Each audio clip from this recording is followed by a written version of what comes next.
Let's set up our development environment first.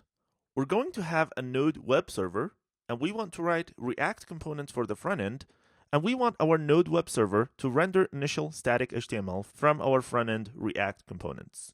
We also want a Node API server to talk to the database. To keep things simple, I'll create one Node project to perform all three tasks. We don't want to optimize things very early on. I'll be tracking the progress of the project we're going to build in this course using GitHub. This is the repository that I'll be using. Under JS Complete, Learn Full Stack JavaScript. Every video in this course will have a Git tag associated with it. You should clone this repo and try things out with me, and at the end of each video, you can compare your code with the code at the Git tag for that video.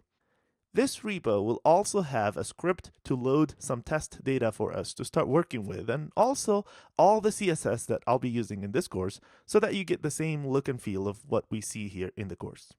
If you're comfortable setting up a full stack JavaScript development environment, you can actually skip this video and check out git tag v1.2 to fast forward to the point we're going to start with in the next chapter. However, I recommend going through this setup video as I'll be explaining key things about the structure of the project.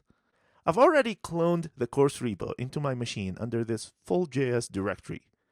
To start any Node project, your first step is to create a package.json file to store general information about the project and track its dependencies. You can generate a package.json file with this npm init command and either keep the default answers or type new answers.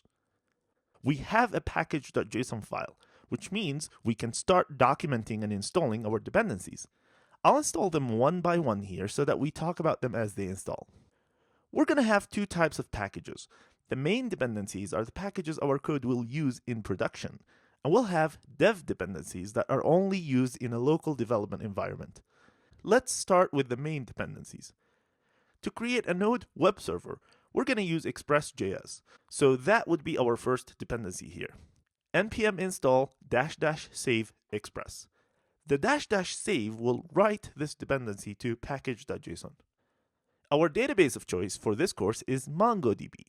To connect to Mongo from Node, we need a driver, and we'll be using the official driver here, which we can install as npm install MongoDB.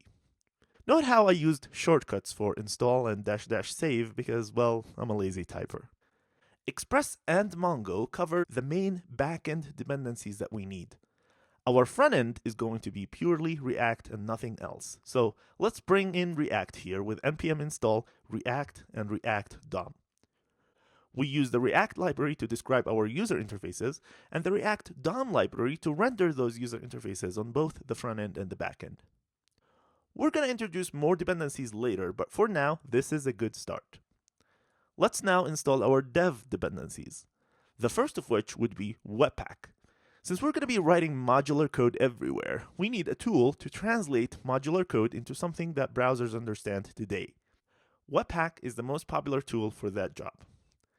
As a Webpack loader, we're going to use Babel to transform the JSX extension code into what React understands.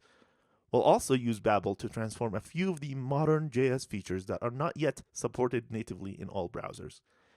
Here are the packages we need to make all that happen. Babel CLI, Babel Loader, Babel Preset ES 2015, Babel Preset Stage 2, and Babel Preset React.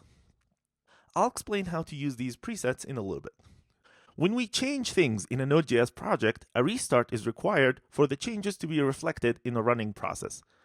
But instead of manually restarting Node, let's bring in the nodemon package, which can monitor our files and auto-restart Node for us when we save changes to disk. Finally, I'm a big fan of ESLint, and I do not work in any project unless I have the eyes of ESLint to watch over my shoulders. I can't say enough about how important this is, but I hope you trust me on this one and npm install ESLint, ESLint plugin React, and Babel ESLint. I won't go through configuring ESLint itself because it's beyond the scope of this course, but I'll add a ready-to-use with this project ESLint configuration file to the GitHub repo, and you can get it from there. You can see the exact versions I'm using in this course here in package.json. You'll probably see different versions when you install them yourself, but As long as you use a version that's on the same major version level here, which is the first number, you should be okay matching the experience I'll be going through here in this course. You can always install specific npm package versions using an @ after the name.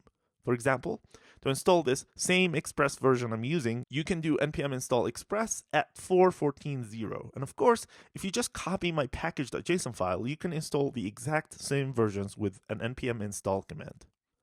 I'm going to create an initial directory structure for this project now. First, let's have all of our JavaScript front-end modular code under a source directory.